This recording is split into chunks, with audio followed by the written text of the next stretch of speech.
إنا نفتوكم كبرى سمعتنا إزي أما أزر سماي زغرب راديون تيفن سلامنايو راديون تيفن سلامنا كل جزء كابس عشوعتن فرعان كساب شمونته مشت يمحل عليه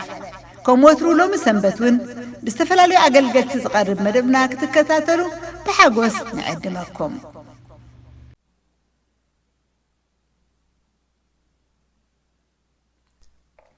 سلام تخاتتلتي مدب راديو تيفي سلامنا كاب እግዚአብሔር አቦናን ካብ ጎይታናን መድሓናን ኢየሱስ ክርስቶስ ጸጋን ሰላምን ምሳኻትኩም ይኹን ኣብ ዘለኹሞ ሰላም ክትህሉ ምንየትናይ በማዓንቲ ድማ እግዚአብሔር አምላኽ ፈቂድዎ ቃሉ ክንሰምዕ ኣብ ትሕቲ እግሩ ክንመሃር በቂዕና ኣለና እሞ ብዛዕባ ዝና አምላኽ ነመስግኖ እግዚአብሔር ድማኒ ንቃሉን ንግዜናን ይባርኽ በማዓንቲ ንመሃሮ አርእስቲ ከምቲ አምላኽ ዝጽበየና ኮይና ንመላለስ ኣብ ትሕቲ ዝብል ይሞ ብዛዕባ እዚ ሓፂር ጸሎት ጌርና ናብቲ ትምህርትና ክንከይድ ኢና ኩላህና ንጸሊ ቅዱስ እግዚአብሔር አምላኽና ንኽብረካን ነመስግነካን ኣለና ንስኻ ዓቢኻ ዘላለማዊ ኢኻ ዝመስለካ ኸ የለን ስለዚ በዛ ሰዓት እዚኣ ንጸሊ ኣብ ትሕቲ ቃልካ መጺና ኣለና ተዛረበና ወሲኽካ ተዛረበና ህይወትና ድማ ብኡ ንዓኻ ዝበቅዕ ኮይኑ ክዳሎ ምእንቲ ንልምነካ ግዜና ባርኽ ብስም ጎይታናን መድሓናን ኢየሱስ ኢና ንጸሊ ኣሜን ሽምባሎ ማዓንቲ እቲ ኣብ ዝሓለፈ ጀሚርናዮ ፀናሕና ኣርእስቲ ከምቲ አምላኽ ዝጽበየና ኮይና ንመላለስ ዝብል ሓደ ግዙፍ ኣርእስቲ ኢና ሒዝና ዘለና ኣብ ርእሲኡ ድማ ዝሓለፈ ሰለስተ ሰሙናት ብሕዋትና እግዚአብሔር አምላኽ ክዛረበና ጸኒሑን ቀኒና ኣሎ እዚ ተማሂርናዮ ዘለና ኣርእስቲ ድማ አምላኽ ኣብ ህይወትና ልዕሊ ኩሉን ጎይታ ምዃኑን ጎይታ ኩሉን ምዃኑ ንፍለጥ ኣብ ዝብል ኣርእስቲ ካብ ቆሎሴ ምዕራፍ 4 ቁጽር 1 ርኢና ኣለና ጸሎት ምዝውታር ድማ ካብ ፍቕዲ ክልተ ከዓ ኢና ኣለና እቲ ሳልሳይ ድማ ጸሎት ከዓ ንወንጌል ደገ ከም ዝኸፍት ከዓ እቲ ሳልሳይ ኣርእስቲ ተማሂርና ኣለና ሎማዓንቲ እግዚአብሔር አምላኽ ፈቂድዎ ንመሃሮ ድማ ምስቶም ኣብ ወጻኢ ዘለው ከመይ ክንመላለስ ከም ዘለና እግዚአብሔር ከመይ ከም ዝደልየና ካብ ቃሉ ክንርኢና እሞ እቲ ቃል መጀመርታ ክንብቦ ከምዚ ይብል ቆሎሴ መልእኽቲ ጳውሎስ ናብ ሰብ ቆሎሴ ምዕራፍ 4 ካብ 1 ጀሚረ ክንብቦ እሞ ኣቱም ጎይቶት ንኣኻትኩምን ኣብ ሰማይ ጎይታ ከም ዘለኩም ፈሊጥኩምሲ ንጉዛኣትኩም ቅኑዕን ግቡኡን ግበሩሎም ይብል ጸሎት ኣዘውትሩ ብኡን ምስጋና ንቑሑ እቲ ብዛዕባኡ ተኣሲረ ዘለኹ ምስጢር ክርስቶስ ክንነግርሲ ምዝራቡ ከም ዝግባኣኒ ምእንቲ ክገልጾ ኣምላኽ ነቲ ቃሉ ደገ ክኸፍተልና ድማ ምእንተና ድማ ጸልዩ ኢሉ ሓሙሽተ ሕጂ ግዜ ዓዲኩም ወይ ግዜ እናዓደኩም ምስቶም ኣብ ወጻኢ ዘለው ብጥበብ ተመላለሱ ይዝብል ማለት እዩ ስለዚ ናይ ሎም ማዓንቲ ኣርእስትና ብሕልፊ ካብታ ቁጽር 5 ዝተወስደ ኮይኑ ምስቶም ኣብ ወጻኢ ዘለው ወይ ከዓ ኣብ ደገ ዘለው ከመይ ከም እንመላለስ ከም ዝግባኣና ይኽኸውን ማለት እዩ ስለዚ እቲ ኣብዚ ንሪኦ ሓሳብ ድማ መጀመርታ ምስ እግዚአብሔር ንሕና ክንፍጠርን ከለና ምስ እግዚአብሔር ድልድል ዝኾነ ኣዝዩ ከኣኒ ስጡም ዝኾነ ሕብረት ክህልወና እግዚአብሔር ዝደሊ ስለዚ መጀመርያ እቲ ሕብረትና ንሕና ምስ እግዚአብሔር እዚ ከኣኒ ትኹላዊ ሕብረት ንብሎ ወይ ከኣኒ ንሕና ንእግዚአብሔርን ናብ ላዕሊ ዝጠመተ ሕብረት ንብሎ እዚ እቲ ቀዳማይ ሕብረት እዩ ማለት እዚ ሕብረት እዚ ኣጸቢቑ እንድሕር ደኣኒ ደልዲሉ ዝምድናና ከዓ ምስ እግዚአብሔር ኣስዩ እንድሕር ከምቲ ምስ እግዚአብሔር ዝደልዮ ኮይኑ ካብኡ ዝተላዕለ ሽዑኡ እግዚአብሔር ናብ ጸሎት ስፍራ ክንመጽእ ከለና ኣብቲ ናይ ጸሎት ስፍራ ይቕይረና ንዓና ይልውጠና ንምስሊ ወዱ ክንመስል ከዓ ኣባና ይሰርሕ እቲ እሱ ዝደልዮ ህይወት ድማ ኣባና ይግለጽ ማለት እዚ ምስ ኮነ ሽዑ ካብ እግዚአብሔር ቀጥታ እንርቕበሎ መምርሒ ስለ ዘሎ እዚ መምርሒ እዚ ሎም ማዓልቲ ካብ ቁጽር 5 ሓደ መምርሒ ማለት እግዚአብሔር መምርሒ ዝህበና መራሒ ህይወትና ስለ ዝኾነ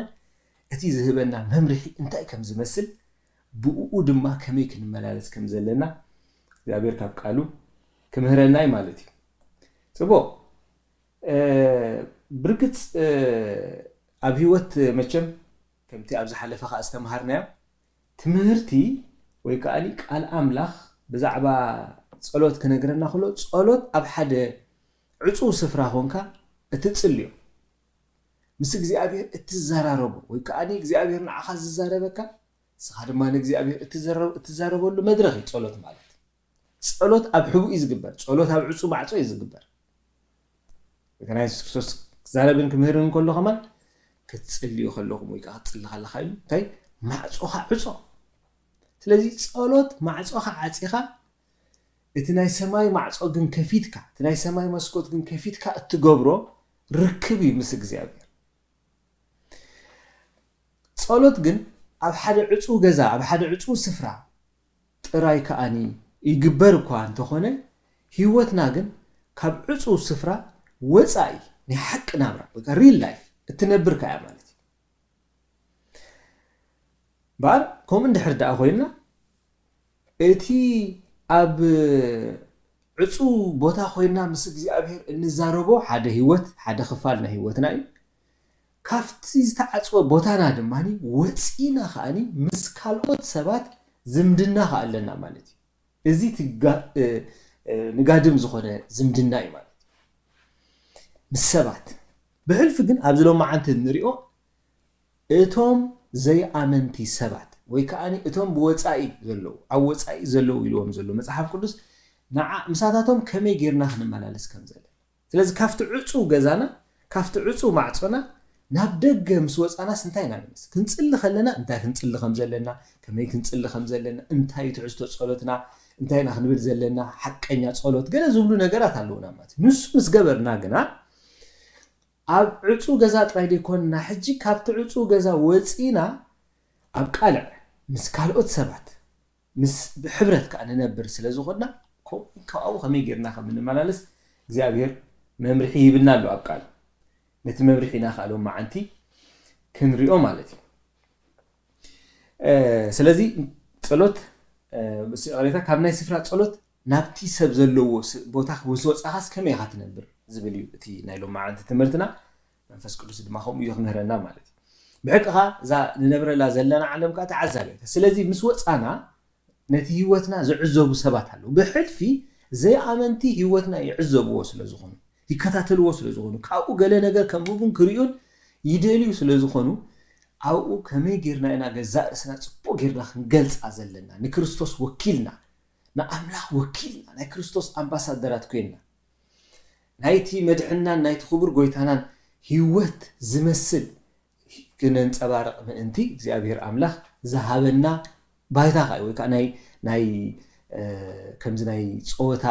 ሜዳ እዩ ኸኣ ማለት እዩ ኣብኡ ኢና ንርአ ኣብኡ ኢና ህይወትና ንርያ ፕሬዘንት ንገብራ ማለት እዩ ማል ሐዋርያ ጳውሎስ መንፈስ ቅዱስ ኮይኑ ነዚ ሓሳብ ዝጽሕፎን ከሎ ኣብ ስፍራ ማእሰርቲ ኮይኑ እቶም ኣመንቲ ኣብ ቅድሚ እቶም ዘይኣመንቲ ከመይ ክመላለሱ ከም ዘለዎም ካብ እግዚአብሔር መልእኽቲ ተቐቢሉ ዝተዛረቦ ስለ ዝኾነ ቀጥታው ናይ እግዚአብሔር መልእኽቲ ጥራይ ዘይኮነ ትእዛዝ ከዓ እዩ እቲ ቁፅሪ 5 እምበኣር ከምዚ ዝብል ግዜ እናዓደኩም ምስቶም ኣብ ወፃእ ዘለዉ ብጥበብ ተመላለሱ እዚ ማዕዳ ጥራይ ዘይኮነ እንኮላይ ትእዛዝ እዩ ተመላለሱ እዩ ዝብል ትእዛዝ ስለዚ ትእዛዝ እዚ ናይ ጳውሎስ ትእዛዝ ኣይኮነን ካብ ቤት ማእሰርቲ ዝተጻሕፈ ትእዛዝ ጥራይ ኣይኮነን እንታይ ደኣ ካብ ሰማይ ሰማያት ዝወረደ ናይ እግዚአብሔር ትእዛዝ ንደቂ ሰባት ንዓና ንክርስቲያናት ኣብ ደገ ክንመላለስ ከመይ ከም ዘለና ዝነገረና ማለት እዩ በቃ ከምዚ ዝብል ግዜ እናዓደኩም ይብል ቁጥሪ 5 እዩ ዘሎ ግዜ እናዓደኩም ምስቶም ኣብ ወፃእ ዘለዉ ብጥበብ ተመላለሱ ስለዚ ኣብዛ ክፍሊ እዚኣ ቁጥሪ 6 እንድሕር ስግሪ ኢልና ርኢና ክርስቲያን ወይ ከዓ ንሕና ክርስቲያናት ክልተ ዓይነት መምርሒ ተዋሂብና ኣሎ እታ ሓንቲ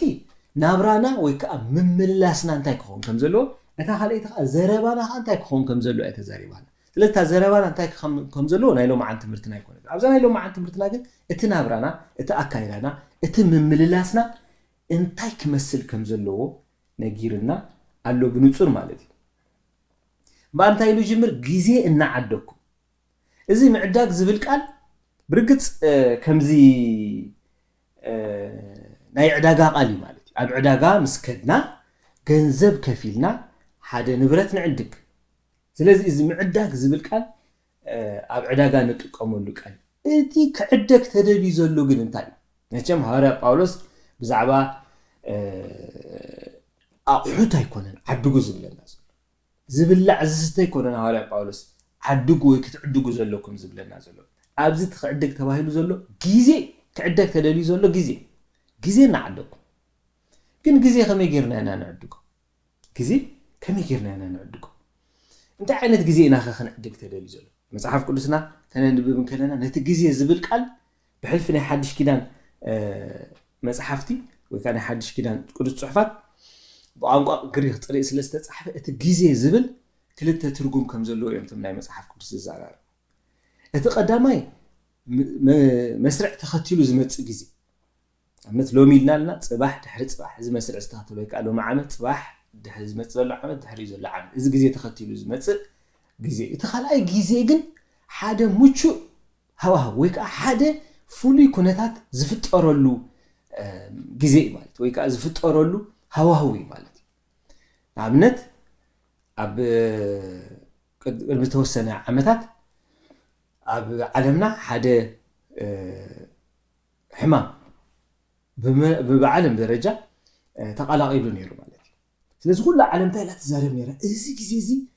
ጽንኩር ግዜ እዩ ትብሎ ነይራ ማለት እዩ ብዙሕ ግዜ ከምኡ ይለዓል እዚ እንታይ ዓይነት ግዜ ከምዚ ዓይነት ግዜ ሕጂ ፍሉይ ግዜ እዩ ሓደ ኩነት ጽቡቕ ይኸውን ሕማቅ ወይ ከዓ ኣወንታዊ ይኹን ኣወንታዊ ነገራት ዝፍጸመሉ ፍሉይ ኩነታት ወይ ከዓ ግዜ ስለዚ ነዚ ከምዚ ዓይነት ግዜ እዩ ሐዋርያ ጳውሎስ ዝዛረብ ዘሎ ግን ብኸመይ መንገዲ እዩ ዝዛረቦ ዘሎ ተይልና ዕድል ማለት እዩ ወይ ከዓ ሓደ ዝተፈጥረ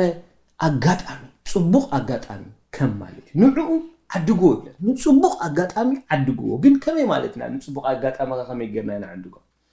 እዚ ከምቲ ዝቀዲመ ዝበልኮ ምስ ሓደ ንፉዕ ነጋዳይ ከነመሳስሎ ንኽእል ኢና ሓደ ንፉዕ ነጋዳይ እንታይ ዝገብር ሓደ ንብረት ኣብ ዕዳጋ ተሳኢኑ ጸኒሑ እንድሕር ደኣ መፅኡ ቀልጢፉ ኸይዱ እዩ ዝዕድጎ ግዜ ኣይወስደሉን ወይ ከዓ ሓደ ንብረት እንድሕር ደኣ ዋግኡ ትሕቲሉ ከዓኒ ቀልጢፉ ይዕድጎ ክብርኽ ከም ዝኾነት ዋጋ ፈሊጡ ካብኡ ክኸስበሉ ስለዝሓ ስለዚ ነጋዳይ ኩሉ ሰዓት እንታይ ዝገብር ኣዒንቱ ቋሕ ኣቢሉ እዚኣ ንብረት እዚኣ ሸይጥ ሕጂ ገዚእ እያ ሸይጠ ክንደይ ይኸስበላ ኢሉ እዩ ዝሓስባት ዕድላት እዩ ዘርኢ ስሉ ኪድ ኢሉ ኣይገዝእን እዩ መቸም ዕድል ርኢ እዚኣ ወቕታ ድያ ግዜኣ ድያ ስለዚ ግዜ ዓዲኩም ክብል ከሎ ከምቲ ነጋዳይ እንታይ ንብረት ያ ሕጂ ተዋፅእ ኢሉ ኩነታት ግዜ ዕድል ተጸናትዩ ዝገዝእ ዝሻየጥ ልክዕ ከምኡ ድማኒ እቲ ክርስቲያን ከዓ ግዜ ክዕድግ ተነጊሩ እንታይ ግዜ ክዕድግ ማለት እዩ ሓደ ጽቡቕ ዕድል ሓደ ኣጋጣሚሲ ተቐላጢፉ ክዕድጎ ንዕኡ ክጥቀመሉ ማለት እዩ ትክዕድግ ክብል ዘሎ ነቲ ግዜ ክጥቀመሉ ኣይ ደሓን ጽባሕ እናበለ ዘይኮነስ እዚ ኣብ ምችእቲ ግዜ ኣይሉ እንድሕር ሓሲቡ ተቐላጢፉ ነታ ምችእቲ ግዜ ብዝበለፀት መንገዲ ክጥቀመላ ዝገብሮ እዩ ማለት እቲ ግዜ ዓድጉ ሕጂ እዚ እዩ እዚ እምበር ግዜ ዓዲኩም ዝብል ዘሎ ወይ ከዓ እናዓደኩም ዝበሃል ዘሎ ሐዋርያ ጳውሎስ ኣብ ካልእ ክፍሊ ኣብ ዮሐን ኣብ ኤፌሶን 5:16 ተጠቂሙሉ ባርስ ቅንያቱ ክፉእ ኢሞ ራይሕ ቅንያቱ ክፉእ ኢሞ ግዜ ዓዲኩም ከም ለባማት እምበር ከም ዓያስ ዘይኮነ ከመይ ብጥንቃቐ ከም ትመላለሱ ተመልከቱ እቲ ግዜ ክፉእ እዩ ማለት እዩ ስለዚ ነቲ ግዜ ተኣለሊኻ ግዜ ትዕድግ ግዜ እናዓደኩም ነቲ ግዜቲ ኣብ ጥቕምኹም ብምውዓል ኣስተውዕልኩም ምክንያቱ እዚ ዘለናዮ ግዜ ናይ መወዳእታ ግዜ እዩ እዚ ዘለናዮ ግዜ ድማኒ ሰባት መንገዲ ኣቕጣጫ ጠፊእዎም መን እዩ ዘርእየና ነቲ ሰናይ ዝብሉ ዘለዉ ግዜ ስለዚ ነዚ ግዜ እዚ ፈሊጥና ግዜ ከይወሰድና ነቲ ግዜቲ ቀልጢፍና ካብኡ ሰናይ ነገር ንኽነውፅእ ከነስተውዕል ይግባአና ክንዕድግካ ይግባአና ደሓን ጽባሕ ዘይኮነ ስለዚ እዚ ንዛረቦ ዘለና ሕጂ ምስ ዘይኣመንቲ ስለ ዝኾንና እቶም ዘይኣመንቲ ኣብ ሓደጋ ከም ዘለዉ ኣብ ቁጣዕ ኣምላኽ ከም ዘለዉ ተረዲእና ነዚ ግዜ ዝኣስተውዕልናን ኣለሊናን ነቲ ወንጌል ናይ ጎይታና ኢየሱስ ክርስቶስ ክንነግሮም ብርሃንና ንዓኣቶም ከነብረሃሎም እዚ ግዜ እዩ ነዚ ከዓኒ ከነስተውዕለሉ ዘለና እዩ ስለዚ እቲ ግዜ ሓፂሩን ክፉኡን ስለ ዝኾነ እቲ ንኻልኦት ናብ ክርስቶስ ነምፃሉ ግዜ ከዓ ሕጂ ውዑይ ዕዳጋ እዩ ዘሎ ማለት ውዑይ ዕዳጋ እዩ ሕጂ ለዚ ኣስተውዕሉ ወይ ከዓ ግዜ ዓድኩም ክብል እንከሎ እንታይ ዓይነት ግዜ ኢና ንዕድግ እዚ ዘለናዮ ግዜ ውዑይ ዕዳጋ ናይ ነፍሳት ውዑይ ዕዳጋ ወንጌል እንዛረበሉን እንርኤሉን ስለ ዝኾነ ክነቅሕን ተቐላጢፍና ከዓ ነዚ ነገር እዚ ክንዕድጎ ናብ ረብሓና ክነውዕሎ ነቲ ነገራት ብዝበለፀ ክንገብሮ ናይ እግዚአብሔር ቃል ይነግረናል ግን ከመይ ኢልና ኢና ወይ ምስ መን ኢና ንገብሮ ዘለና ሐዋርያ ጳውሎስ ምስቶም ኣወፃኢ ዘለው ኢሉ ማለት መን እዮም ዞም ኣወፃኢ ዘለው ግዜና ዓደኩም ምስቶም ኣወፃኢ ዘለው ብጥበብ ተመላለስ ኢሎ እዚኦም ካብቲ ሕብረት ናይ ማሕበር ኣምላኽ ወፃኢ ዘለው ሰባት ዘይኣመንቲ ወይ ከዓ ክርስቲያናት ዘይኮኑ ንጎይታና ኢየሱስ ክርስቶስ ዘይስዕብዎ ማለት እዩ ተመሳሳሊ ጥቕሲ ኣብ መጽሓፍ ቅዱስና ከምኡ ንረክብ ኢና ነቶም ኣወፃኢ ዘለው ኢሉ ሐዋርያ ጳውሎስ ምፍራ ደይሲ እንታይ ገዲሱ እንዲዩ ነቶም ኣወፃኢ ኣብ ውሽጢ ዘለው ትፈርዱ ግና ንስኻትኩም ደይኮንኩም ነቶም ኣወፃኢ ዘለው ግና ኣምላኽ ክፈርዶም ይናበለ ኣወፃኢ ዘለውን ኣብ ውሽጢ ዘለውን ይብል ኣሎ እንታይ ማለት እዩ እቶም ኣብ ክርስቶስ ዘለው እምነት ኣብ ክርስቶስ ዝገበሩ ንክርስቶስ ዝስዕብዎ ዘለው ንሳቶም እቶም ኣብ ሕብረት ኣምላኽ ዘለው ንሳቶም ኣብ ውሽጢ ዘለው እቶም ካብኡ ወፃኢ ዘለው ግና ካብዚ ወፃኢ ከም ዘለው ምስቶም ኣብ ወፃኢ ዘለው ኢሉ ሐዋርያ ጳውሎስ ተዛሪቡ ከም ዘሎ ካብቲ ሕብረት ወፃኢ ዘለው ዘይኣመንቲ ማለት እዞም ዘይኣመንቲ በኣረይ ተዓዘብቲ እዮም እዛ ዓለም እዚኣ ተዓዛቢት እያ ትዕዘበ እያ ነቲ ህይወትና ከመይ ከምንመላለስ ትርኢያ እያ ማለት እዩ ካብቲ ዝገርም እቶም ናይ ቀደም ክርስቲያናት ሰባት ብሕልፊ ኣፍቲ ወንጌል መጀመርያ ግዜ ዝተዘርጋሓሉ ኣፍቲ ቀዳመይቲ ቤተ ክርስቲያን ክርስቲያናት ሰባት ብጌጋ እዮም ዝርድእዎም ነይሮም በዚ ከዓ ይፀርፍዎም ነይሮም የሳድድዎም ንምንታይ እንተይልና ብዛዕባ ክርስቲያናት ሓቂ ዘይኮነ ብዙሕ ወረ ስለ ዝተነዝሐ ሰይጣን ኮነ ኢሉ ክርስቲያናት ስሞም ምእንቲ ክኸፍእ ኢሉ ሕማቕ ዝኾነ ዘረባ ወረ ብዛዕባኦም ኣንፊሱ ስለ ዝነበረ ብዙሓት ሰባት ቶም ዝኣመንቲ ብሕልፍ ነዚ ይኣምንዎ ሓቂ መስሎም ነይሩ ንኣብነት እንድሕር ዳ ወሲድና ኔሮ ዝበሃል ንጉስ ናይ ሮማ ኣብ ከባቢ 64 ዓመተ ምህረት እንታይ ገይሩ እቶም ኣመንቲ ምእንቲ ክጽልኡ ንምንታይ ገይርዎ ብዙሕ ተፈላለየ ናይ ገዛ ርእሱ ተንተናታት ይወሃቦ እዩ ግን ነታ ሮማ ትበሃል ከተማ ገለ ክፋላ ብሓዊ ኣቃጺልዋ ንሱ በዓል ሽዑ እንታይ ገይሩ እዚ ክርስቲያናት እዮም ኣቃጺሎሞ ኢሉ ክርስቲያናት ብዘይካ ንጎይታና ኢየሱስ ክርስቶስ ንኻልእ ንጉስ ከም ዘይብሎም ዝኣምኑ ስለ ዝነበሩ ምእንቲ ካብቶም ህዝቢ መከራ ክመጾም ኢሉ ንናይ ገዛ ርእሱ ዕላማ ክኸውን ይኽእል እዩ ግን ክርስቲያናት እዮም ንሮማ ኣቃጺሎም ኢሉ ማለት እዩ ስለዚ ኩሉ ሰብ ንክርስቲያናት ጸሊኦም ክርስቲያናት ከም ገበርቲ ክፉእ ክርስቲያናት ከም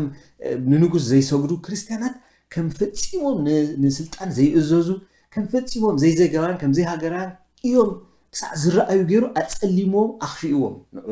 ንጉስ ነይሮ ኣብ ልዕሊ ክርስቲያናት ከም ዝገይሩ ስለዚ ካብ ዝተላዕለ ክርስቲያናት ከም ክፉእ ዝገብሩ ደኣዩ ዝንገር እቶም ሰባት ዘይኣመንቲ ከዓ እዮም ዝፈልጡ ማለት ስለዚ ከምዚ ስለ ዝፈልጡ እቲ ህይወትና ወይ ከዓ እቶም ናይ ኣመንቲ ህይወት እንታይ ከም ዝመስል ኩሉ ሳዕ ክርእዎ ማለት ብዛዕባኦም ሕማቕ ተዘሪቡ ስለ ዝኾነ ክርእዎ ኩሉ ሳዕ ዒንቶም ቋሕ ምሰበሉ ነዚ ሐዋርያ ጳውሎስ ጥበብ ዘለዎ ኣካይዳ ኣብ ቅድሚ እዚኣቶም ክንመላለስ ይነግር ማለት እዩ ምስቶም ኣወፃኢ ዘለው ብጥበብ ተመላለስ ጥበብ ዘለዎ ኣካይዳ እንድሕር ደኣ ትነብር ኮንካ ግና ነቶም ዝፃናተው ክፉእ ዝደልዩ ካብቲ ህይወትካ ድማኒ ነቐፋ ዝደልዩ ሰባት ተሕፍሮም ኢኻ ነቶም ዝፃናተው ጌጋ ሓበሬታ ክሰምዑ ምክንያት ተኸልኦም ማለት እዩ ብወንዱ ጌጋ ሓበሬታ ገሊኦም ባዕሎም ክሰምዑ ዝደልዩ ገሊኦም ከዓኒ ዝተታለሉ ከኣለዉ ማለት እዩ ቲቶስ ከምዚ ኢሉ ጳውሎስ ኣብ ቲቶስ ከምዚ ኢሉ ቲቶስ 2:7-8 ካብቶም ተቐናቐንቲ ሓደ እኳ ብዛዕባና ዝብሎ ክፉእ ነገር ሲኢኑ ምእንቲ ክሓፍር ሲ ብንጹህ ትምህርቲ ብምርዛም መንቅብ ብዘይብሉ ጥዑይ ዘረባ ንሰናይ ግብሪ ዘበለ ርእስኻ ራያ ግበር ኢልዎ እንታይ ኢሉ ካብቶም ተቐናቐንቲ ሓደ እኳ ብዛዕባና ዝብሎ ክፉእ ነገር ሲኢኑ ምእንቲ ክሓፍር ስለዚ ተቐናቐንቲ ኣለውና ተጻረርቲ ማለት እዩ ከምዚ ጌርካ ኢሎም ኩሉ ሳዕ ካብኻ ነቐፋ ክፋእ ክረኽቡ ዝደልዩ ከምዚ እናሓለፉ ነገረ መንገዶም ዝሪእዎ ዘይኮነሲ ክፉእ ኣሎ ኢሎም ኣሚኖም ስለ ዝኾኑ ነቲ ክፉእ ክረኽቦ ኢሎም ليتن معالتن زي دكتور سبعة زيهم تقناق أنت بان زيهم تماوز أزلوا زيهم تم زي آمنتيو نتن أمنت كتصرفوا نكريستوس كتصرفوا نكريستوس من أنت خيك قبولوا إلهم زي تصعروا سبعة زي بناي سيطان حسابه بلبهم تملي يزقبروا وكان تخونه كن كم زي عينة سبعة قالوا سلازي بتقبل تم على لسه قبلنا كله كعزبنا كله كم يعزبنا كم زلوا هيوتنا ينببوا خم زلوا كابانا كفوق نجر داليوم ويكاني نقفها داليوم ويكاني بزعبانا خفوق زارو داليوم يفحر يداليو خمزلو فليقنا استوعلنا تاك نقبر لنا كندالو كنقح لنا مالت كنت طبيبان كنكون لنا تخناتون كنوصن كلنا سي زرينا نعزبنا نسب كمزلو خنفلط هذا غزي كابتي اب نسرح بوتا خون نخل وي كان اب حدا اكوب سفرا ناي سبات كنقربن كلنا تسينا كنكيدن كلنا مو اكوب سب نحرالو كل سبع عينتو نابانا قحا بيلو يطمتنا خمزلو يسمعنا مالتي سلازي اكايدانا نتنقق سقمتنا اغرنا كمان تهرارمانا كمان مريت كمان نتنقق مالتي الزراربانا نتنقق نمتا اكبابينا سبات አለው ንዛረቦን ንብሎን ንخدون ኩሉ ናይ ስጉምት እገርና ከማን ከይተረፈ ዝዕዘቡ አለው ኢልና ስለዚህ ንሐስብ ልክ እዚ አድማ አብ ህይወትና ትድገም አብ ከባቢና ዘሎ አብ ትምርትና ተማሃሮትና ኮይኑ አብ ስራሕ ቦታና ተራሕተናታት ተላኾይና አብ ውሽጥ ገዛና አብ ጎረባብትና አብ ኩሉ አመንቲ ስለዝኾና ነቲ ህይወትና ገሊአቶም نقفا خرخوا لليوم قال اتهم كاني كم سمعهم بجيجا سلازلو نعو اسكي نتسمع يزلو اسك خرغاغصو يلوم مالتي قال اتهم دمان نزي مؤمن مخنيات كخونهم يلوم كم نقفتا وي كاني تتصاررت خالو نزيهم كلهم عينت سبات كن زرينا قال يوم كا اسك انتهم زمسلو يلوم ديسكفر كغبر حدش ነገር اسكي كريستيانات بانتاي مسلم تاي بات زمسل تيوتو تاي بادو خوني يلوم كاني بنصه اللبي وكاني بقنع لب خاني زدلي سبات قالو نزيهم كلهم حجي عدل يبنا له እግዚአብሔር ነተ ሐዋርያ ጳውሎስ ጊዜ አድኩም ዝብል ዘሎ ነዚ አጋጣሚ ተጠቅምኩም ይዝብል ዘሎ እዚ ናይ ትዕዝብት ግዚኹም ንወንጌል ጎይታና ኢየሱስ ክርስቶስ ከም ዝጠቅም ናብ ረብሓኹም አውዕሉ ጊዜ አድኩም ማለት ናብ ረብሓኹም አውዕሉ ልክ አቀምተ ነጋዳይ ክሰውሉ ይዝብለና ዘሎ ማለት ስለዚህ ክንከስበሉ ዝግባአና ህይወት ኢና ነበር ዘለና መቼም ነጋዳይ ከምቲ ስኢሉ ሸለሊሉ ዘይሪኦ ተጠንቅቁ حساباتو ዝገብር ንሕና ድማ እቲ ንነብሮ ዘለና ናብራ ልክዕ ከምኡ ሰብ ይዕዘቡና ስለዘለው ተምዚ አመንቲ ይሪዩና ስለዘለው ተጠንቅቅና حساباتنا ክንገብር ኣለና አታታትዋና አወጻጽና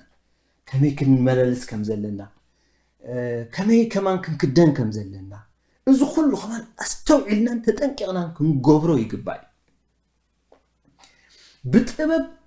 تمرالسو تاي مالك حاسبكم غبر الكا اوصي الكا اتو الكا وصا زي كونه همدليت كا زي كونه حاسب كاستو الكا انا يعزبون لوموني نعاتهم زي عنقف منقدس كمي كخون الكا محساب نخالقت حليكم كاغبر حلونهم كتحلوهم حساباتهم كتحلوهم تخلوا نغرهم كتحلوه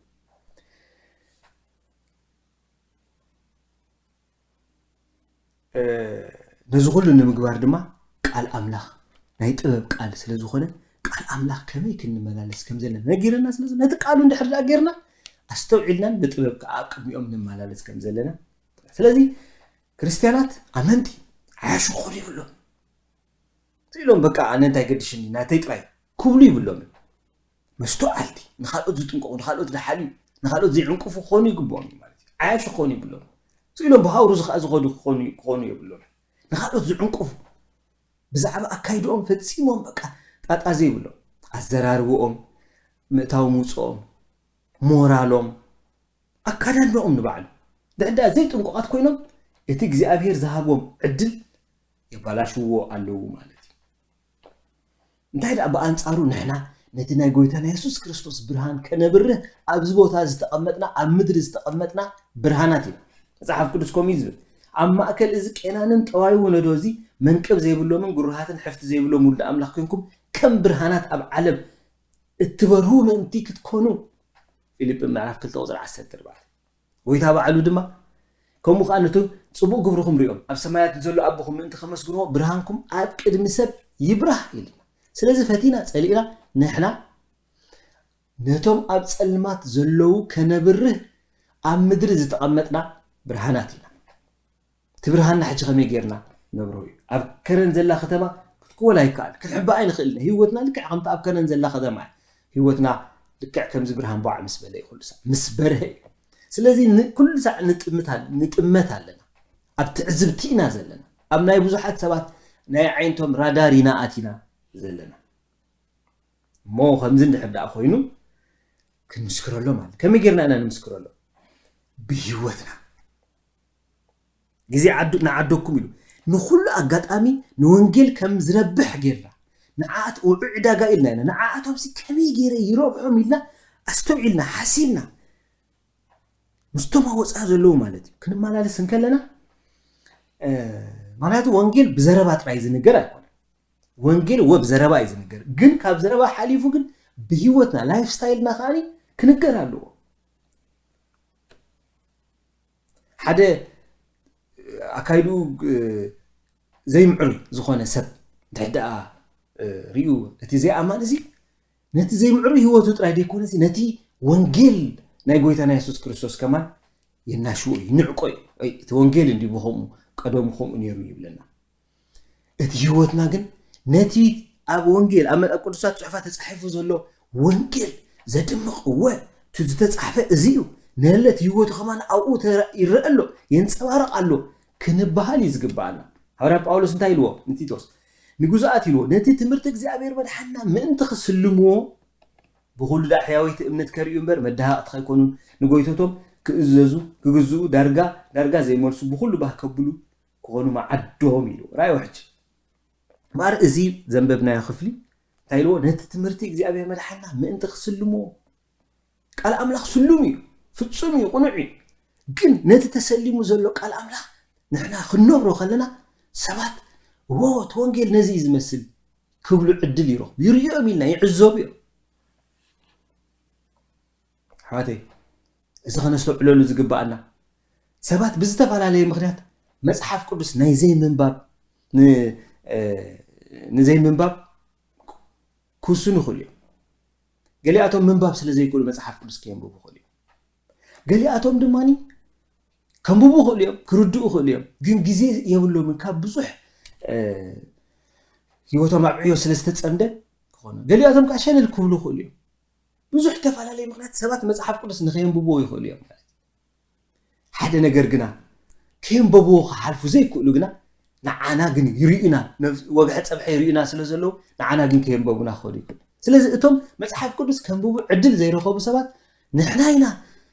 ክንበበሎም ዘለና እቲ ህይወትና ነቲ ትምህርቲ እግዚአብሔር ኣምላኽ ኣብ ህይወትና እንድሕዳ ኣርኢናዮ እቲ ትምህርቲ እግዚአብሔር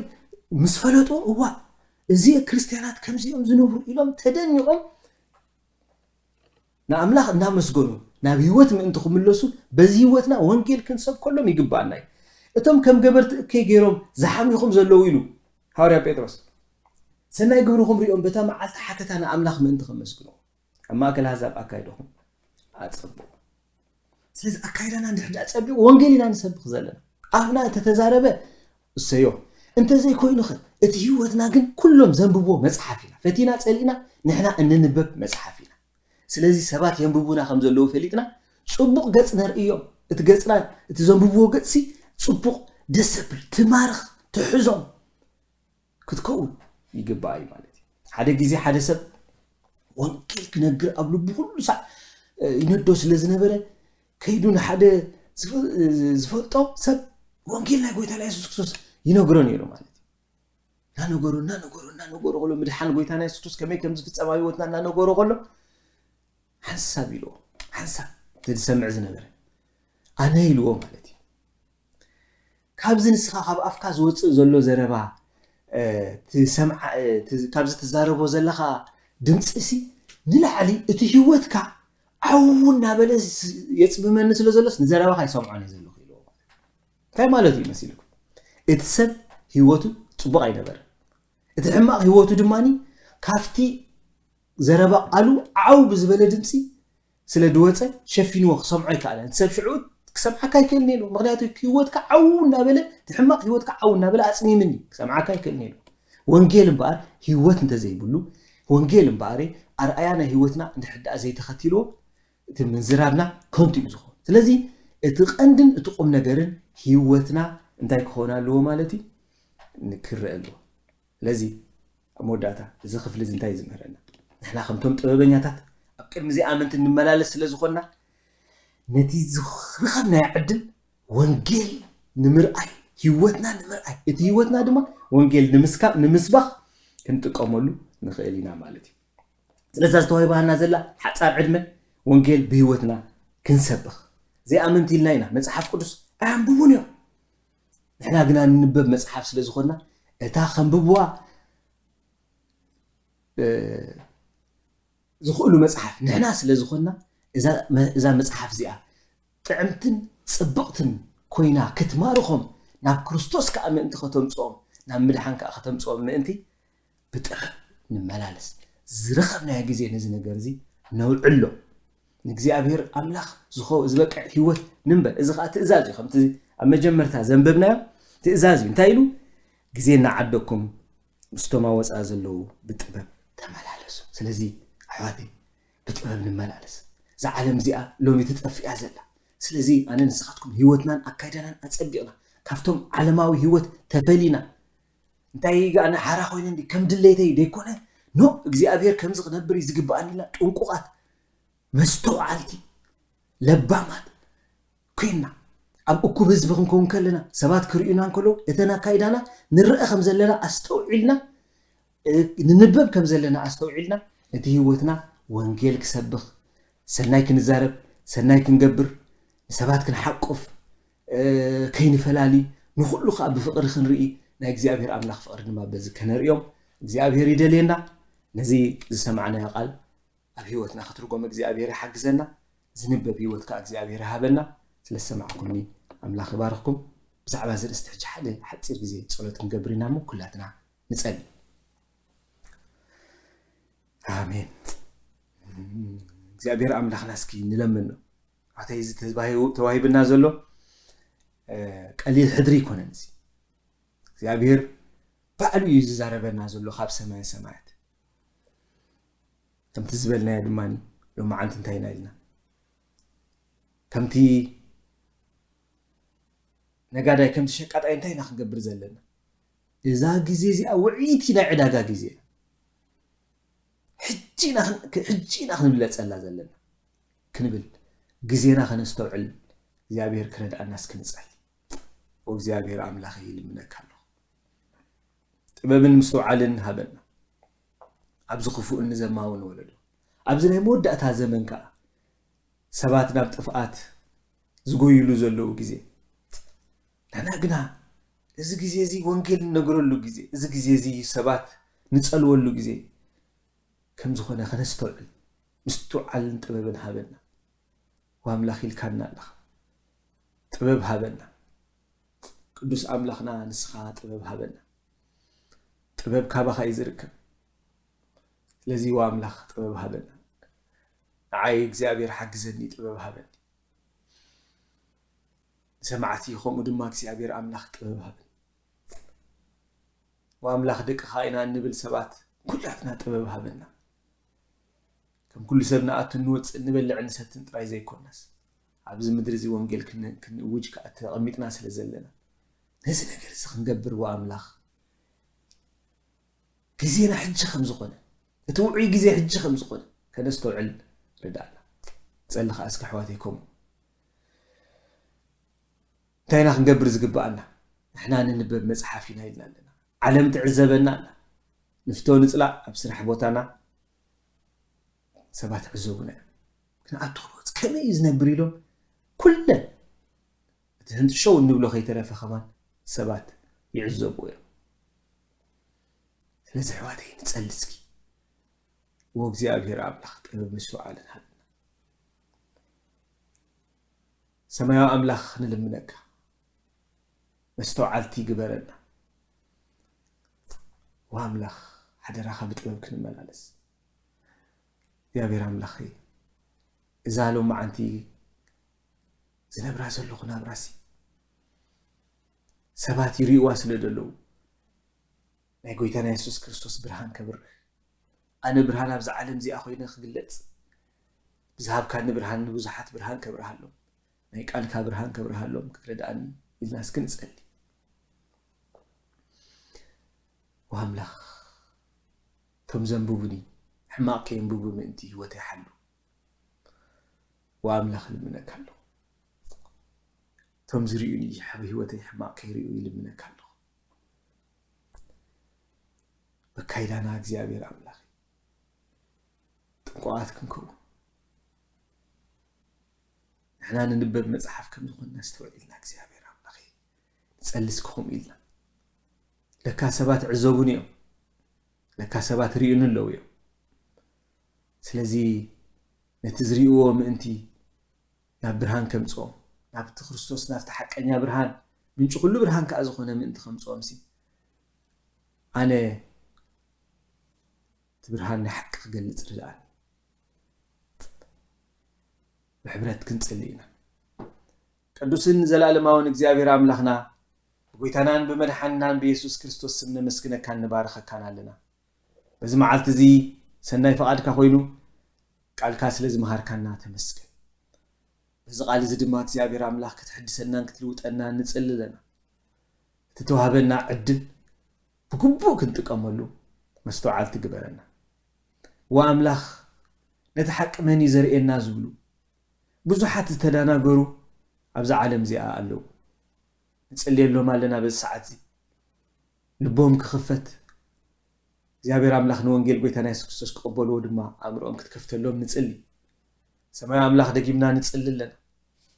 ዝሎም እንነብሮ ዘለና ናብራ ንሱ ንባዕሉ ወንጌል ከም ዝኾነ ናይ ወንጌል መድረኽ ከም ዝኾነ ተረዲእና ብጥንቃቐ ዕሽነት ብዘይመልኦ ምስቱ ዓልዳ ብዝመልኦ እምበር ክልኣቱን ክንወፅን ርዳእና ምስ ኩሎም ምሳና ዝነብሩ ዘይኣመንቲ ሰባት ተጠንቅቕና እግዚአብሔር አምላክ ክንኣቱ ርዳእና ክንወፅኻ ርዳእና ንሕና ዘንብቡና ወንጌል ምእንቲ ክንከውን ህይወትና ሁሉ ብሰናይ ዘበለ ክመልእ ካብ ሰናይ ነገር ድማ እግዚአብሔር አምላክ ክማቐሉ ምእንቲ ንክርስቶስ ኢየሱስ ከነብርሆ ሓግዘና ብርሃን ናብ ሰባት ይድመቕ